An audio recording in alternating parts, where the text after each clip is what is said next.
वर्गीकरण पीछे काफी बायोलॉजी में खत्म कर दिए हैं। जंतु जगत का वर्गीकरण को आज हम लोग देखेंगे।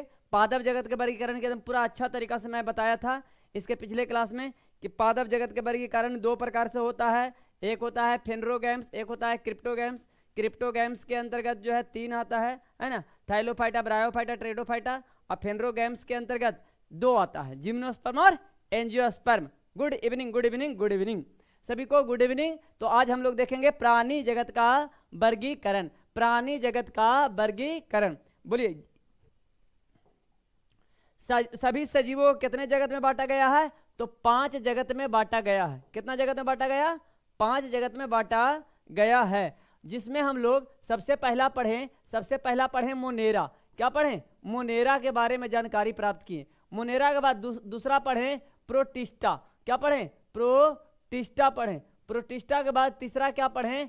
कवक पढ़ें। क्या पढ़ें? कवक। और चौथा पढ़ें पादप। और हम लोग जो 5वां पढ़ रहे हैं, ये 5वां जो होगा प्राणी विज्ञान हो जाएगा, यानी जंतु जगत का वर्गीकरण। जंतु जगत का वर्गीकरण कहता है प्राणी विज्ञान क्या है? इसके अंतर्गत जंतुओं तथा उसके क्रियाकलाप का अध्ययन करते हैं। जंतु और उसका क्रियाकलाप किस प्रकार से प्रजनन करता है, किस प्रकार से लोकोमोशन करता है, किस प्रकार उसका स्वरूप है, धरती पर रहता है, जल में रहता है, कि धरती पर और जल दोनों में रहता है, इस प्रकार के क्रियाकलापों का क्या करते हैं? अध्ययन करते हैं। उसे क्या कहते हैं? उसे कहते हैं, हम लोग कहते हैं प्राणी विज्ञान। प्राणी विज्ञान में सबसे पहले हम लोग जो ये 5वां वर्गीकरण है, ये 5वां जो है जंतु जगत का वर्गीकरण। जंतु जगत का जो वर्गीकरण है उसको हम लोग देखेंगे। तो जंतु जगत के वर्गीकरण, क्लासिफिकेशन ऑफ एनिमल किंगडम, ठीक है। क्लासिफिकेशन ऑफ एनिमल किंगडम के बारे में बताइएगा नीरज बाबू कि वॉइस कैसा है? वॉइस ठीक ठाक है?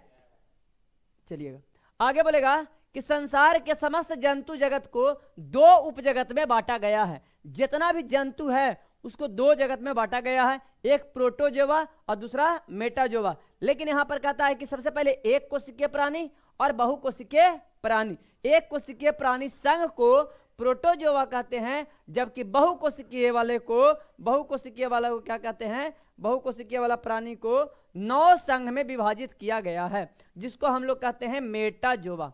क्या कहते हैं? मेटाजोवा बोलते हैं। तो बोलिएगा, एक हो जाएगा प्रोटोजोवा और एक हो जाएगा मेटाजोवा। एक कोशिकीय वाले जंतु को मेटाजोवा के अंतर्गत रखा है और बहुकोशिकीय वाले जंतु को किसके अंतर्गत रखा है? मेटाजोवा के अंतर्गत रखा गया है। कह रहा है जंतु जगत का वर्गीकरण किसके अनुसार? अस्टोरर व यूसिंजर के अनुसार और अस्टोरर के अनुसार जंतु जगत का वर्गीकरण का हम लोग चर्चा करेंगे। तो सबसे पहले जंतु जगत के वर्गीकरण के बारे में हम जैसा बोला, प्रोटोजोवा जो क्या है? एक कोशिकीय है। कैसा है? एक कोशिकीय जीव है। तो एक कोशिकीय जीव, उसके बारे में पढ़ेंगे, उसका लक्षण कैसा होता है, वो गुण क्या होता है, उसके बारे में देखेंगे। तो प्रमुख लक्षण की बात करें तो इसका शरीर केवल एक कोशिकीय होता है। किसका? प्रोटोजोवा जो होता है वो कैसा होता है? एक कोशिकीय होता है। कैसा होता है? एक कोशिकीय होता है। कौन? प्रोटोजोवा। इनके जीव द्रव में एक या अनेक केंद्रक पाए जाते हैं। प्रोटोजोवा एक कोशिकीय होता है, इसका केंद्रक में एक या अनेक केंद्रक पाए जाते हैं। प्रचलन पदाभो यानी पच्छाभो, जिसको क्या कहेंगे? कसाभो, जिसको कहते हैं सिलिया। क्या बोलेंगे? सिलिया बोलेंगे। क्या बोलेंगे? सिलिया के द्वारा होता है। लोकोमोशन मतलब प्रचलन, मतलब कि एक जगह से दूसरे जगह जाएगा किसके द्वारा? तो कसाभो द्वारा जाएगा। किसके द्वारा? कसाभो। इसी को कहते हैं पच्छमो। क्या कहते हैं? पच्छमो। या कहेगा पदाभो। क्या कहेगा? पदाभो। यानी इंग्लिश में बोलेंगे सिलिया के द्वारा, फ्लैजेला के द्वारा क्या करेगा? अपना लोकोमोशन करेगा। सिलिया या फ्लैजेला? क्या? फ्लैजेला के द्वारा क्या करता है? लोकोमोशन करता है। कह स्वतंत्र जीवी एवं परजीवी दोनों प्रकार के होता है। स्वतंत्र परजीवी और क्या? परजीवी क्या होता है? कि दूसरे के शरीर को क्या करता है? नुकसान करके वो रहता है ना, दूसरे के शरीर में ये रहता है, अपना आशियाना बना करके, उसको क्या कहते हैं? परजीवी कहते हैं।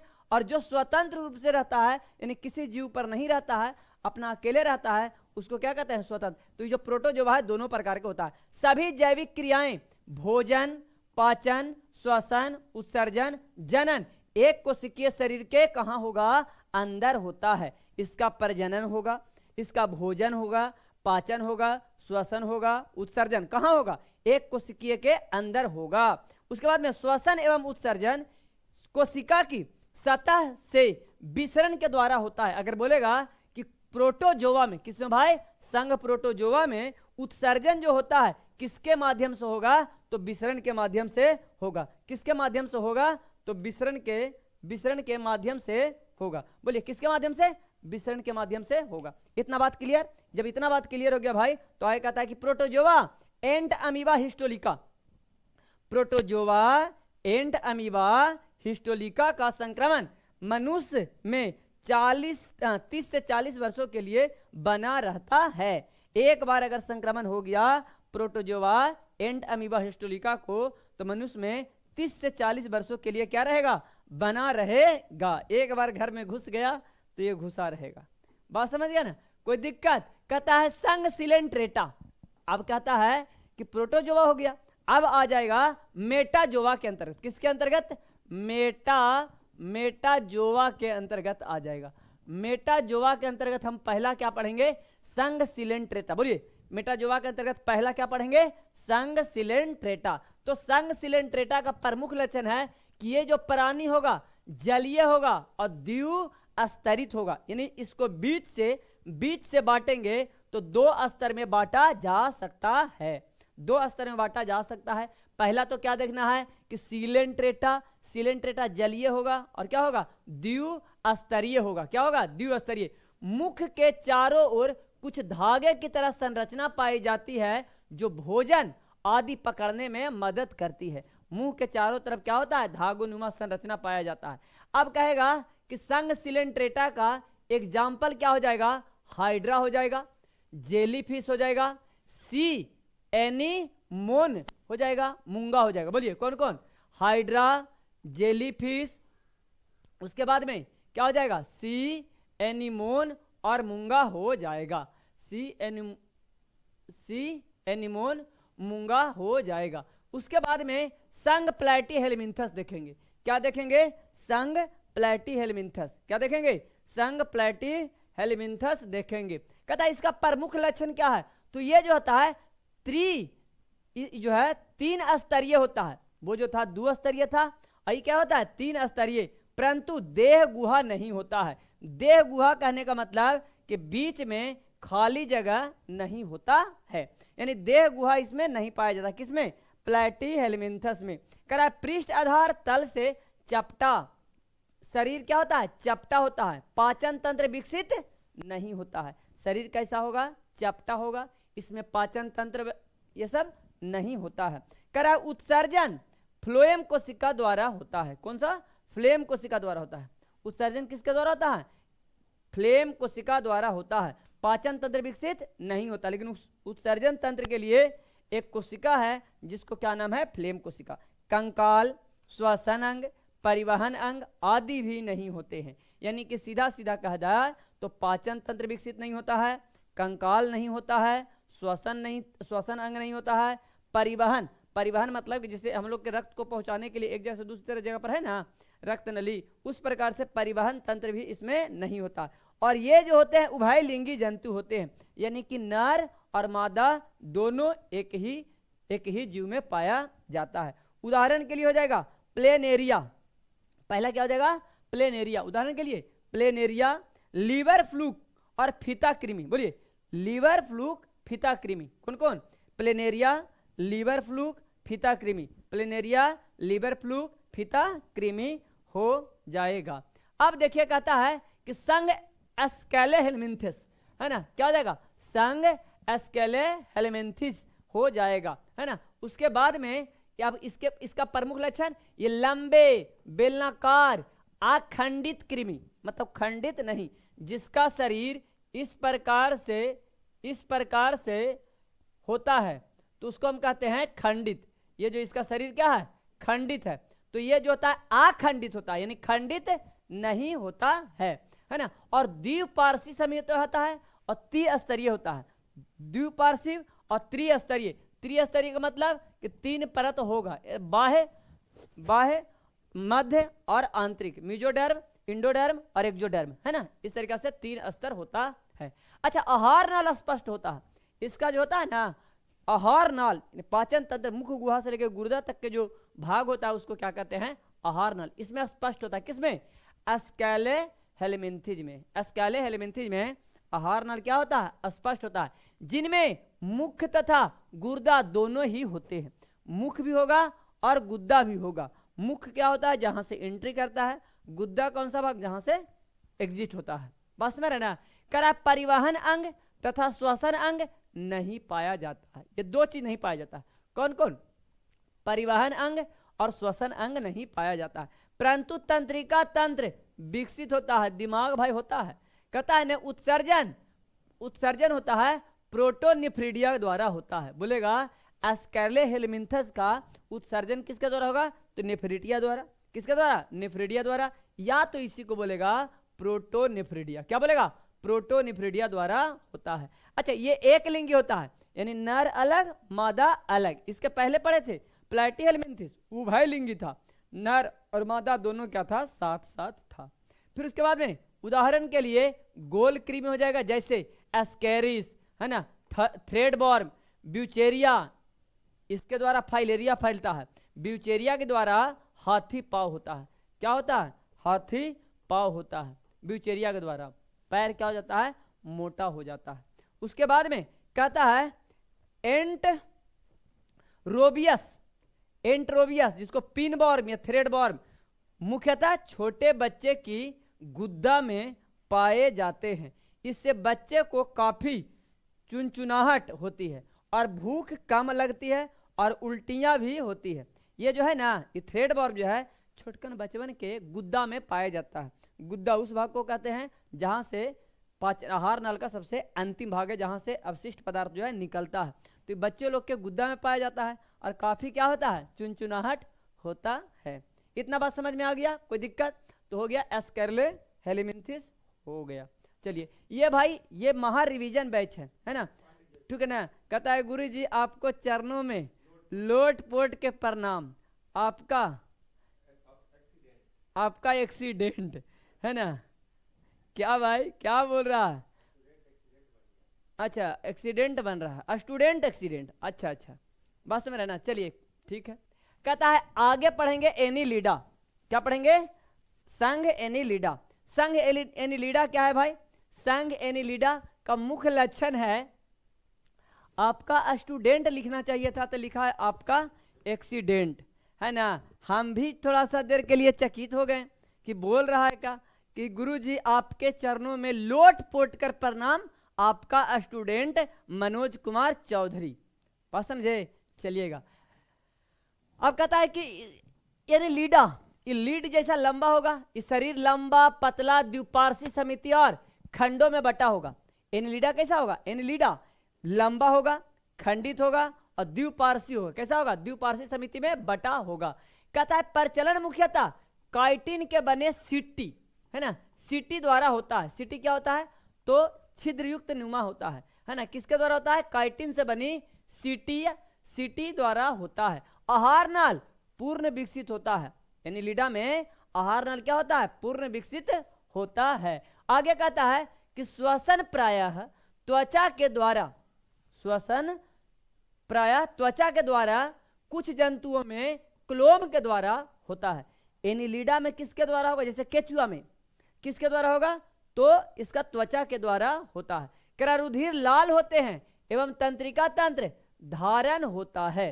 तंत्रिका तंत्र भी होता है, उसके बाद में रुधिर लाल होता है। उत्सर्जी अंग ब्रीक के रूप में होते हैं। किस रूप में होते हैं, ब्रीक के रूप में होता है। करा एक लिंगी एवं उभय लिंगी दोनों प्रकार के होता है। एक लिंगी भी है जिसमें क्या होता है कि नर अलग मादा अलग, और उभय लिंगी भी जिसमें नर और मादा दोनों एक साथ पाया जाता है। इतना बात तो समझ में आ गया मेरे भाई, इतना समझ में आ गया ना। चलिए तब यहां से कहता है ना आगे, उदाहरण में केचुआ जोक नेरिस एकदम एनसीईआरटी का चीज है, एनसीईआरटी। में यही एग्जाम्पल लिख रहे हैं, केचुआ जोक नेरिस। बोलिए केचुआ जोक नेरिस। उसके बाद में कहता है केचुआ के 4 जोड़ी हृदय होते हैं।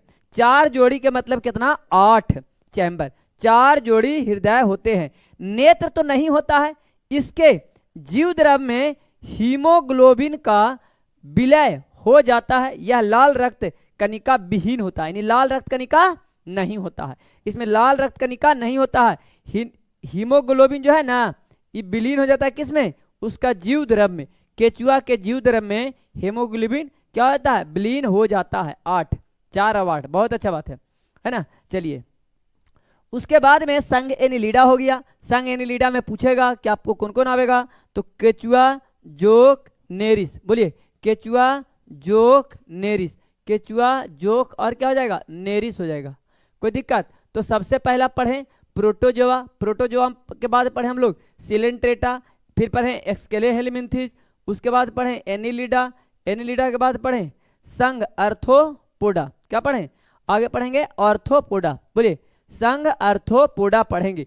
और आर्थ्रोपोडा को इसको सबसे बड़ा जगत कहा जाता है। आर्थ्रोपोडा को क्या कहा जाता है, सबसे बड़ा जगत कहा जाता है ना। एक पोरीफेरा छूट गया है जो अभी भेजवा देते हैं, ठीक है ना, ठीक है ना। सर जी, भिक्के सर जी, हाँ पोरीफेरा शुरुआत में छूट गया है, पोरीफेरा खींच के जरा भेजिए, उसको लास्ट में करवा देंगे। संघ आर्थ्रोपोडा, ये आर्थ्रोपोडा जो होता है, ये जो होता है धरती पर सबसे बड़ा जगत है, बड़ा, सबसे बड़ा संघ कहा जाएगा। तो किसको कहा जाएगा, पोरीफेरा नहीं भेजा हुआ है, देखिए तो छूट गया, उसको देख लीजिए, है ना। उसके बाद में आर्थ्रोपोडा कहता है ने इसका शरीर 3 भागों में विभक्त होता है, सिर, बच्छ और उदर, है ना। सिर, बच्छ, उदर, माथा, छाती और पेट, ये 3 भाग में क्या होता है, बटा होता है। इनके पाद संधि युक्त होते हैं। इसका पैर जो होता है ना संधि युक्त होता है, यानी कि बटा होता है। जैसे पैरवा इस तरीका रहेगा ऐसे, है ना, ऐसे ऐसे रहेगा, ऐसे संधि युक्त पैर रहता है। इस प्रकार से यहाँ पर एक कीट हो गया, ऐसे संधि युक्त रहता है। फिगर खतरनाक बनाया है ना जी। कहता है ना कि रुधिर परिसंचरण तंत्र खुले प्रकार के होते हैं, खुले प्रकार के, यानी इसमें हृदय नहीं पाया जाता है। डायरेक्ट मतलब कि आता है, डायरेक्ट जाता है। इसमें क्या होता है, खुला परिसंचरण तंत्र होता है।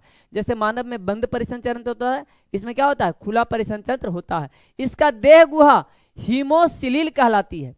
अब पूछेगा आपसे कि हीमोसिलिल किसका देह गुहा, देह गुहा मतलब बीच में शरीर में जो खाली भाग होता है उसको देह गुहा कहते हैं। और देह गुहा को क्या कहते हैं, हेमोसिल कहते हैं। क्या कहते हैं, हेमोसिल कहते हैं।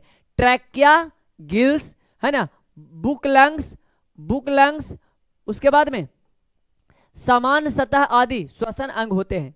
बोलिए आर्थ्रोपोडा किसके द्वारा, ट्रैकिया गिल्स द्वारा, बुक लंग्स के द्वारा और समान सतह द्वारा। तो 2 चीज पूछेगा इसमें कि बताइएगा आर्थ्रोपोडा का श्वसन अंग क्या है, तो ट्रैकिया गिल्स या बुक लंग, ट्रैकिया गिल्स या बुक लंग। बोलिए ट्रैकिया गिल्स या बुक लंग होता है, ट्रैकिया गिल्स या बुक लंग होता है। उसके बाद में कहता है ना यह प्रायः एक लिंगी होता है। एक लिंगी मतलब कि नर अलग मादा अलग होता है। अच्छा, एवं निषेचन के लिए अंदर होता है।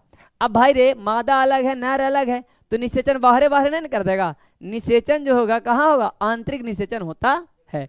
उदाहरण के लिए तिलचट्टा, झींगा, मछली, केकड़ा, खटमल, मक्खी, मच्छर, मधुमक्खी, टिड्डा, जितना भी है ना 8 पैर वाला, है ना, ये सब जो होता है किस में आता है, आर्थ्रोपोडा में। बोलो तिलचट्टा, फिर से बोलो तिलचट्टा, झींगा मछली या झींगा बोलो, झींगा मछली, केकड़ा, खटमल में भी देखना कि 8 पैर होता है, मक्खी, मच्छर और क्या मधुमक्खी, टिड्डा, ये सब आ जाएगा आर्थ्रोपोडा के अंतर्गत।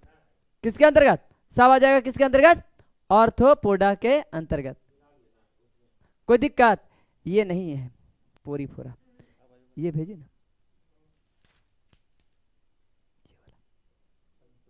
ये वाला कोई दिक्कत भाई। कहता है कीटों में 6 पाद 4 पंख होते हैं। कीट में कितना होगा, तो 6 गो पैर होगा और क्या होगा, 4 गो पंख होगा, 4 गो पंख होता है। कहता है कॉकरोच के हृदय में कितना कक्ष, 13 और केचुआ में 4। कॉकरोच में 13, कॉकरोच में 13 और केचुआ में 8, जोड़ी में कहेगा तो 4 कह देंगे केचुआ में। कहता है चींटी एक सामाजिक जंतु है, चींटी एक सामाजिक जंतु यानी वो समाज में रहता है।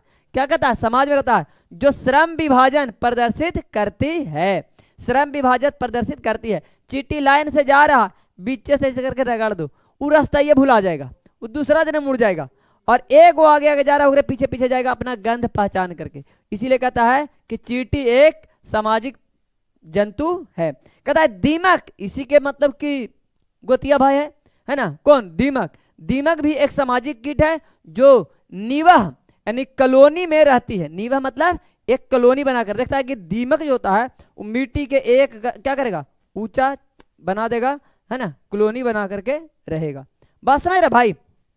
मधुमक्खी अपने सगे संबंधियों को अपने खाद्य के स्रोत की दिशा और दूरी इंगित करने के लिए दोलन नृत्य यानी बैंगल डांस, बैंगल डांस करता। कौन? मधुमक्खी।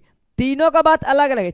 यहाँ जो है चींटी जो है सामाजिक प्राणी है कि जानने को जाएगा तो नहीं जाएगा, दीमक जो है कॉलोनी बना के रहेगा, है ना, और मधुमक्खी जो है ये क्या कहता है, अपने सगी संबंधी को रास्ता दिखाने के लिए, भोजन दिखाने के लिए वो कौन डांस करेगा? नागिन डांस नहीं, वो डांस करेगा बैंगल डांस। कौन डांस? हाँ, बैंगल डांस, है ना, बैंगल डांस करेगा, है ना, जिसको दोलन नृत्य कहते हैं। दोलन नृत्य ऐसे करके, ऐसे करके करेगा दोलन नृत्य, बस समझ रहे ना, ऐसे करके तो दोलन नृत्य करेगा। देखो सब बात गलत बात। चलिए ध्यान दीजिएगा, अगला पॉइंट पर आ जाते हैं मेरे भाई। कहता है संघ इकाइनोडर्मिटा। चलिए ठीक खोलेंगे। संघ इकाइनोडर्मेटा क्या क्या होता है? संघ इकाइनोडर्माटा, इकाइनोडर्मेटा प्रमुख लक्षण, इस संघ के सभी जंतु जो है समुद्री होता है। इकाइनोडर्मेटा समुद्री होता है। इकाइनोडर्मेटा कैसा होता है? समुद्री होता है। जल संवहन तंत्र पाए जाते हैं, कि जल आने से आवेगा उन्हें जाएगा, आने से आएगा उन्हें जाएगा, यानी संवहन तंत्र पाया जाता है एक जगह से दूसरी जगह पहुंचाने के लिए। प्रचलन, भोजन ग्रहण करने हेतु नाल पाद होते हैं जो संवेदी अंगों का कार्य करता है। इसको प्रचलन करने के लिए मानी एक जगह से दूसरी जगह जाने के लिए, भोजन के लिए, एकरा में क्या होता है? एक नाल पाद होते हैं, नाल पाद होते हैं जो क्या करता है? संवेदी अंगों का काम करता है। उसको छुएंगे तो मतलब उसको महसूस होगा कि हमारा कोई छू रहा है। बस मेरे भाई, तंत्रिका तंत्र में मस्तिष्क विकसित नहीं होता। तंत्रिका तंत्र तो होता है लेकिन जो है दिमाग विकसित नहीं होता है। कहता है पुनरुत्पादन की विशेष क्षमता होती है।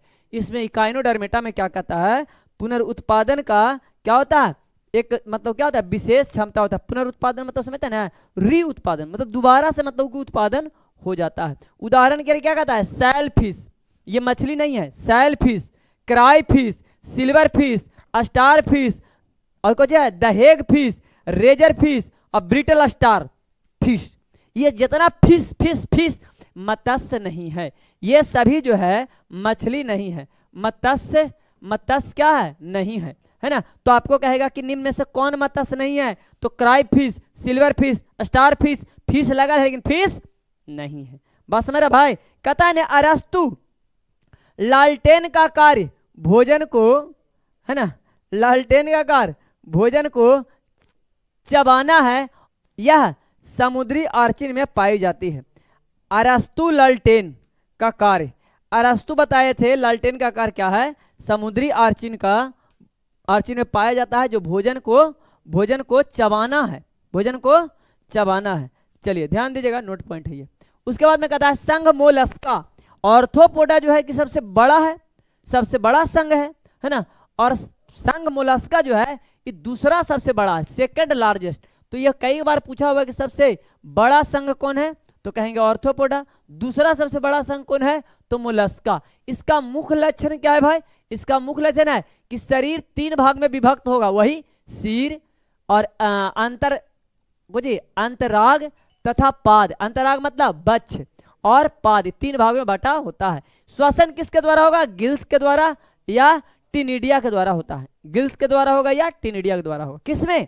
मोलस्का में। मोलस्का में टिनिडिया। इसके कवच सदैव उपस्थित रहता है ना।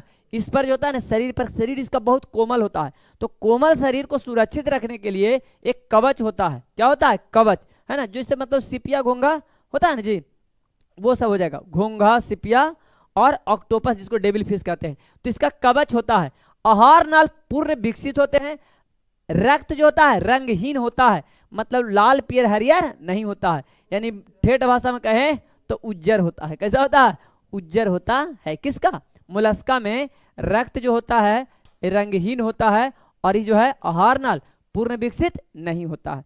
फिर उदाहरण में कहेगा घोंघा, सिपिया को कहते हैं कटल फिश, सिपिया को क्या कहेंगे? Cuttle fish. ऑक्टोपस को कहेंगे डेविल फिश, सिपिया को कहेंगे कटल फिश, सिपिया को कहेंगे कटल फिश, ऑक्टोपस को कहेंगे डेविल फिश, और डोरिस को कहेंगे समुद्री नींबू, डोरिस को कहेंगे समुद्री नींबू, डोरिस को समुद्री नींबू। पाइला को कहेंगे एप्पल स्नेल, पाइला को क्या कहेंगे? Apple snail. और एप्लिसिया, एप्लिसिया को क्या बोलेंगे? समुद्री खरगोश। तो ये डायरेक्ट क्वेश्चन पूछता है मेरे भाई। अब हम तो क्वेश्चन लड़ा रहे हैं, हम तो क्वेश्चन लड़ा रहे हैं, तो नहीं लड़वा लो तब ना, याद रखेगा तब ना वहां एग्जाम में। कहेगा समुद्री खरगोश किसे कहा जाता है? तो समुद्री खरगोश कहा जाता है एप्लिसिया को। ये किसके अंतर्गत आता है? तो मोलस्का के अंतर्गत आता है। फिर उसके बाद में कहेगा समुद्री नींबू किसको कहते हैं? तो डोरिस को। किसको कहते हैं? डोरिस को। डेविल फिश किसको कहते हैं? ऑक्टोपस को। कटल फिश किसको कहते हैं? सिपिया को। तो इतना बात याद रखिएगा। अब हो गया आगे संघ कॉर्डेटा।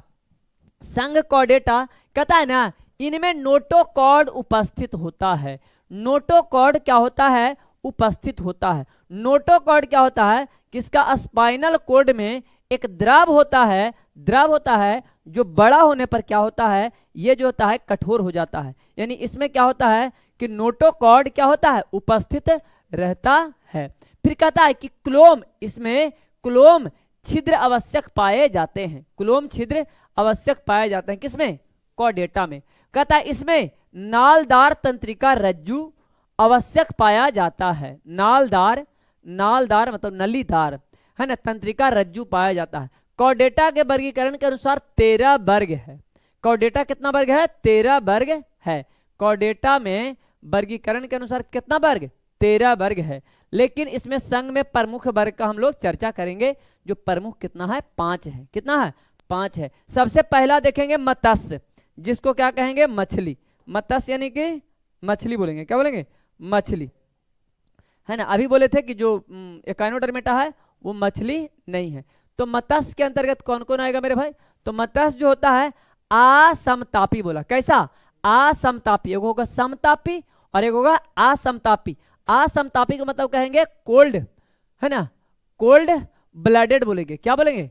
ब्लडेड, है ना। क्या बोलेंगे? Cold blooded. यानी कि ये जो है इसका जो होता है रक्त जो होता है शीत होता है ना, शीतकालीन होता है, यानी शीत होता है ना, ठंडा मतलब होता है, मतलब कि बाहर में इसको मतलब अपना जो है ये अपना मतलब कि रक्त जो है वो क्या करेगा, अगर जिस तरीका का वातावरण में जाएगा उसी अनुसार क्या करेगा? चेंज करेगा, है ना। लेकिन हम लोग में क्या होता है कि हम लोग में फिक्स होता है कि 37 डिग्री मतलब 37 डिग्री, उतना ज्यादा नहीं। बस समझे?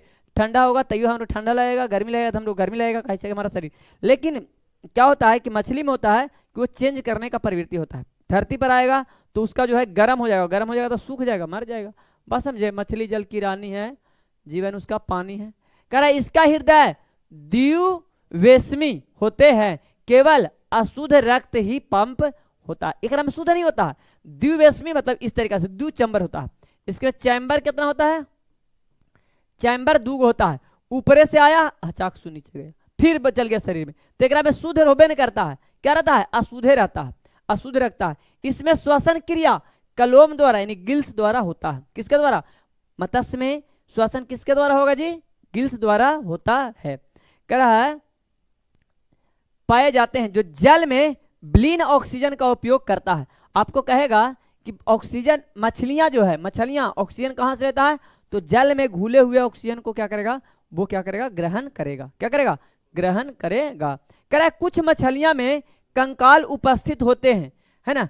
उपास्थि, कंकाल उपास्थि यानी कार्टिलेज का बना होता है, जगह आप लोग कड़ कड़ चिवा जाते हैं, है ना जी। वो क्या होता है? कार्टिलेज होता है, कार्टिलेज होता है। हमारे हड्डी के जोड़ों पर भी जो मतलब होता है हड्डी, वो क्या होता है? हड्डी नहीं होता, उसको कार्टिलेज बोलते हैं। क्या बोलते हैं? यानी उसमें हड्डियां नहीं होते हैं, क्या होते हैं? कार्टिलेज।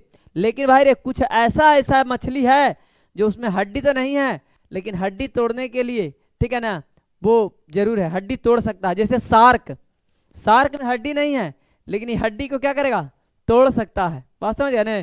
फिर होता है अस्कोलियॉइड, अस्कोलियोडन। अस्कोलियोडन जो है इसमें भी क्या होता है, हड्डी नहीं होता है। उदाहरण के लिए रोहू, कतला, समुद्री घोड़ा, डॉग फिश।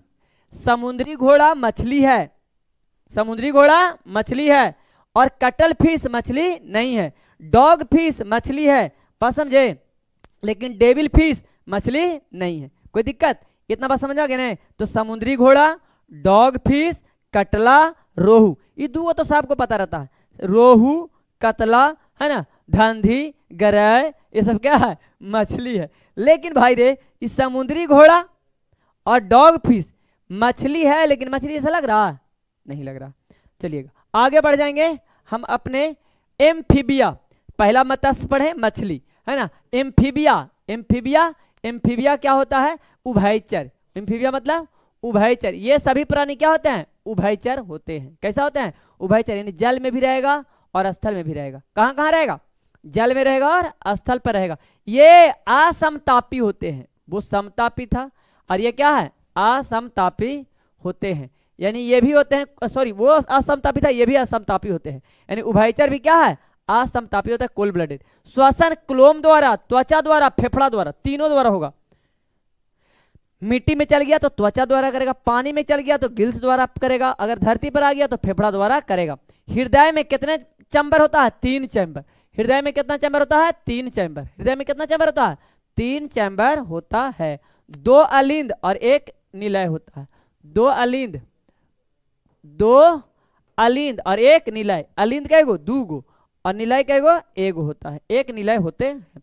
उदाहरण के लिए मेढक, उदाहरण के लिए क्या हो जाएगा, मेढक, और क्या हो जाएगा, क्रोकोडाइल हो जाएगा, है ना। मगरमच्छ, मगरमच्छ हो जाएगा, क्या हो जाएगा, मगरमच्छ हो जाएगा। कोई दिक्कत है ना। ये सब किस में आता है, एम्फीबिया में आता है।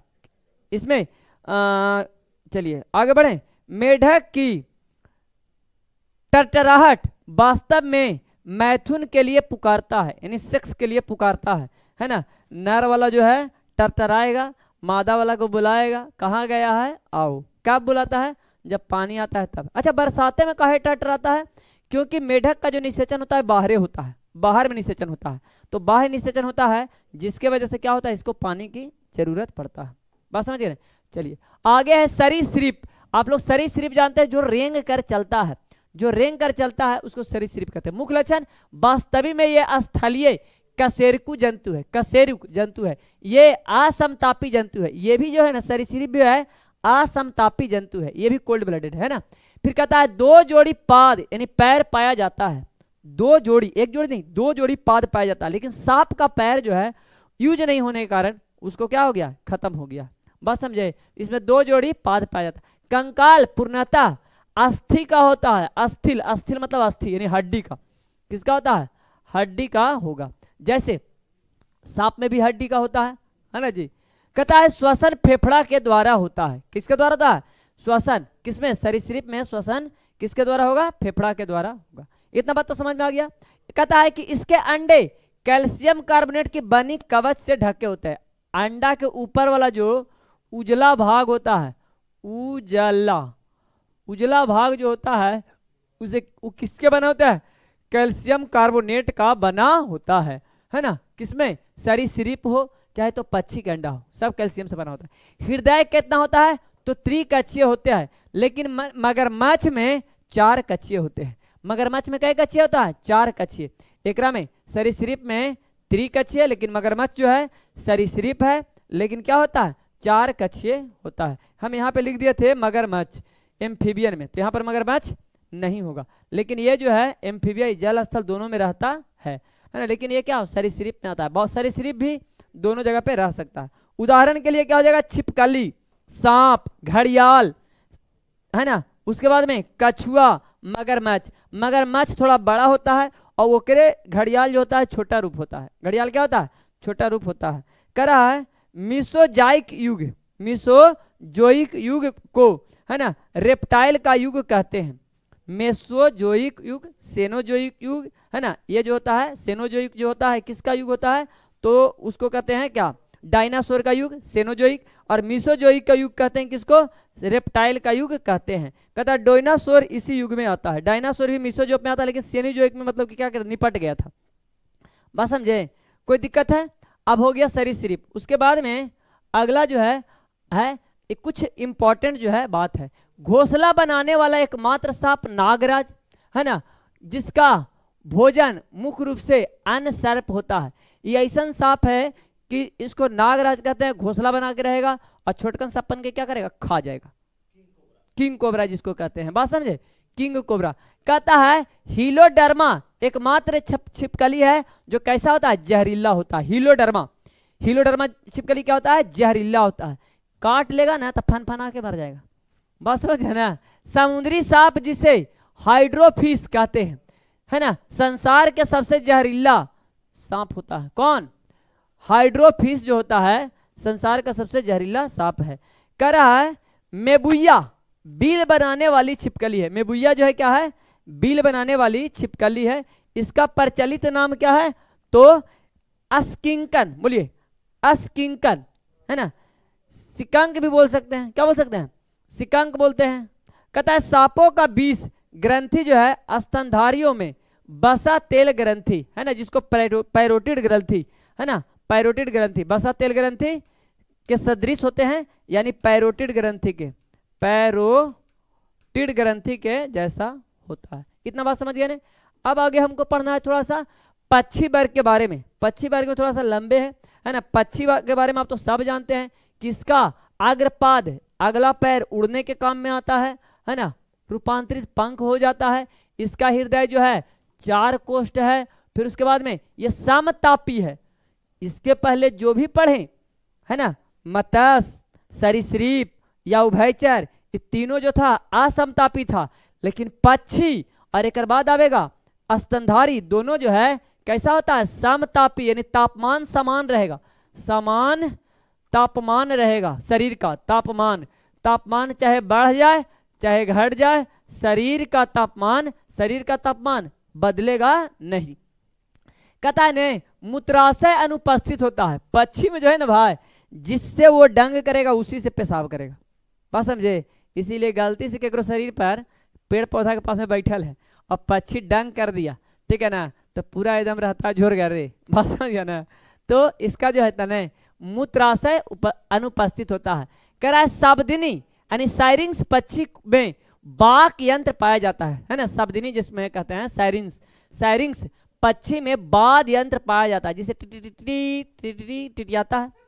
हाँ, उदाहरण के लिए कौआ, मोर, चिड़िया, तोता, इसमें क्या पाया जाता है, साइरिंग्स पाया जाता है, यानी शब्दिनी पाया जाता है। क्या पाया जाता है, शब्दिनी, समधिनी नहीं, शब्दिनी। बात समझ गए ना। कहता है तीव्रतम पक्षी अबाइबिल है। अबाइबिल ऐसा पक्षी है एकदम मतलब कि गोली के रफ्तार से चलेगी पूरा एकदम धड़धड़ा के। बात समझ गया ना। कहता है उड़ ना सकने वाली पक्षी कीवी और एमू। कीवी और एमू जो है ये ठंडे प्रदेश में पाया जाता है, और ये जो है बहुत भारी है, बड़ा है, जो उड़ नहीं पाती है। सबसे बड़ा जीवित पक्षी शुतुरमुर्ग है, और इसी का अंडा सबसे बड़ा कोशिका होता है। सबसे छोटा पक्षी हमिंग बर्ड है। सबसे बड़ा पक्षी शुतुरमुर्ग, जिसे रेगिस्तान का जहाज कहा जाता है ना। और उसके बाद में छोटा पक्षी क्या है, हमिंग बर्ड है ना। जानवर में तो कहेंगे ऊंट को, रेगिस्तान का जहाज, और इसमें किसको कहेंगे, कहता है ना आर्कियोपटेरिस जुरासिक युग का सर्व पुरातन पक्षी है, जिसे सरीसृप और पक्षी के बीच का योजक कड़ी कहते हैं। किसको, आर्कियोपटेरिस, एकदम VVI इंपॉर्टेंट। सरीसृप और पक्षी, सरीसृप और पक्षियों के बीच में, सरीसृप और पक्षियों के बीच योजक कड़ी, जिस प्रकार से सजीव और निर्जीव के बीच के कड़ी को कहते हैं वायरस को, है ना। उसके बाद में पादप और जंतु के बीच के कड़ी कहते हैं यूग्लिना को, प्रोटिस्टा जगत कहता है। उसी प्रकार से हम लोग किस आर्कियोपटेरिस को क्या कहते हैं, पक्षी और सरीसृप के बीच के कड़ी कहते हैं। पक्षी और सरीसृप के बीच के कड़ी किसको कहते हैं, तो आर्कियोपटेरिस, VVI है।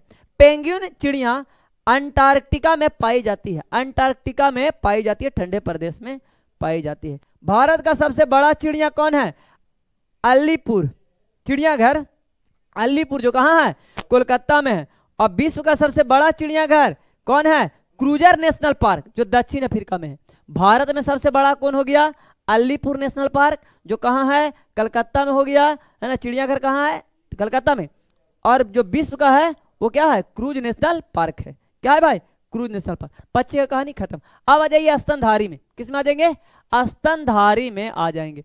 त्वचा पर श्वेत ग्रंथियां एवं श्वेत ग्रंथियां एवं तैलीय ग्रंथि पाई जाती है। श्वेत ग्रंथियां एवं तैलीय सभी उच्च उच्च जंतु उच्च तापी एवं नियत तापी, यानी जिसको समतापी कहते हैं, समतापी होते हैं। इनका हृदय में 4 चैम्बर होता है, 2 गो अलिंद और 2 गो निलय होता है। इसके दांत जीवन में 2 बार निकलते हैं, इसीलिए द्विवार दंती कहते हैं। एक बार दूधा वाला दांत रहता है, टूटने के बाद में दूसर का आता है।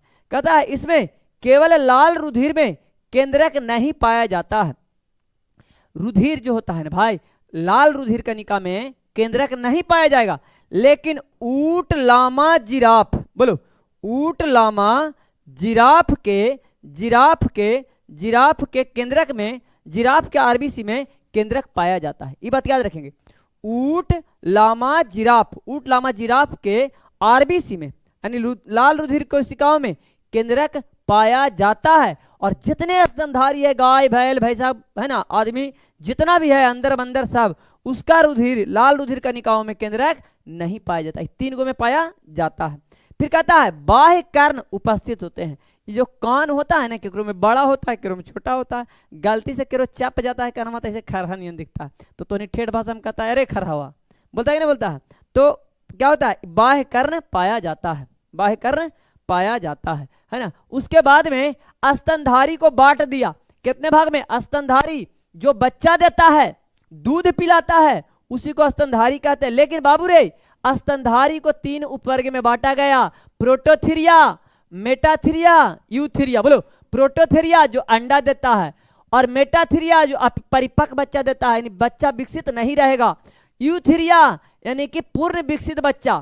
प्रोटोथीरिया में अंडा दे देगा, मेटाथीरिया में बच्चा बढ़िया से बनमो नहीं किया, अकबकाल निकाल दिया, उसको कहेंगे अपरिपक्व बच्चा दिया, मेटाथीरिया। और यूथीरिया में मतलब कि विकसित बच्चा दिया जी। सर जी ओनली बायोलॉजी लाइव क्लास होता है क्या? है ना। हाँ जी हाँ, बायोलॉजी होता है। उसके बाद में आगे और सब्जेक्ट होगा, अलग अलग टीचर आएंगे, आप लोग को क्वालिटी कंटेंट दिया जा रहा है, क्वेश्चन लड़ाया जा रहा है। स्तन अब यहाँ पर कहा जा रहा है कि अंडा देने वाला कौन कौन है? एकिडना और प्लेटिपस। डायरेक्ट क्वेश्चन पूछता है कि कौन सा स्तनधारी जो है अंडा देता है? तो अंडा तो देता है लेकिन बच्चा को दूध पिलाता है, एकिडना और प्लेटिपस। मेटाथीरिया जो अपरिपक्व बच्चा देता है, जैसे इसमें होता है मार्सिपियन थैली पाया जाता है। मार्सिपियन नामक थैली पाया जाता है जिसमें बच्चा अपरिपक्व जन्म होता है, ओकरा में क्या करता है? रखता है। कौन? कंगारू। कंगारू में क्या पाया जाता है? मार्सिपियल थैली पाया जाता है। मार्सिपियन यन कहे चाहे यल कहे, दोनों बात सेम है। मार्सिपियन थैली पाया जाता है जिसमें अविकसित बच्चे को क्या करता है? रखता है, और जब बच्चा विकसित होता है उसके बाद छोड़ता है। और इसमें होता है पूर्ण विकसित बच्चा को जन्म देता है, जैसे मनुष्य हो गया, जानवर हो गया। स्तनधारी वर्ग में रक्त का सबसे अधिक तापमान बकरी का होता है ना। बकरी का तापमान रक्त का ज्यादा होता है। वो ठंडा में भी देखो बिना मतलब कि शर्ट पहन के घूमते रहेगा, बात समझे। लेकिन वही गाय बैल भैंसी रहेगा तो कमल ओढ़ावल जाएगा या जूट वाला बोड़ा उठाया जाएगा, बस समझे। मैथ नहीं होता है सर, लाइव होगा सब होगा है ना। बकरी का जो तापमान है ना 39 डिग्री सेंटीग्रेड है, यानी हम लोग वाला को 37 डिग्री सेंटीग्रेड, और एकड़ जो है 39 डिग्री सेंटीग्रेड होता है। करा duck billed platypus. Duck billed platypus एकमात्र विषैला स्तनी है। ये बाबू नागिन है ना। कौन? डक बिल्ड प्लेटिपस जो है विषैला स्तनधारी है। समुद्री वेल में लिम्ब, फ्लिपर में परिष्कृत होता है। लिम्ब जो होता है ना, वो लिम्ब जो होता है ये फ्लिपर में क्या होता है? परिष्कृत होता है। कोई दिक्कत? आगे एगो थोड़ा सा हम छोड़ दिए थे, वो क्या छोड़े थे? पोरीफेरा। पोरीफेरा जो है थोड़ा सा हमको देख लेना है। पोरीफेरा जो है ना जलीय जंतु है, और ये खारे जल में रहता है, लेकिन कुछ जो है मीठे जल में रहता है। इसका एग्जाम्पल के रूप में इसका एग्जाम्पल के रूप में हो जाएगा। एग्जाम्पल के रूप में क्या क्या हो जाएगा तो मैं बता देता हूं कि एग्जाम्पल इसका एक दो याद रखना है ना, जो आप लोग देख सकते हैं। साइकन, स्पंज, दो को याद रखेंगे, साइकन और स्पंज। बोलिए कौन कौन? साइकन, स्पंज। पोरीफोरा के एग्जाम्पल, साइकन होता है, स्पंज उसमें क्या होता है? छिद्र पाया जाता है, शरीर में छिद्र पाया जाता है, जिसको क्या कहते हैं? क्रिस्टी कहते हैं। क्या कहते हैं? क्रिस्टी कहते हैं। इतना बात पोरीफेरा के बाद भी देख लीजिएगा, आप लोग के बुक में रहेगा। तो bye, love you, take care.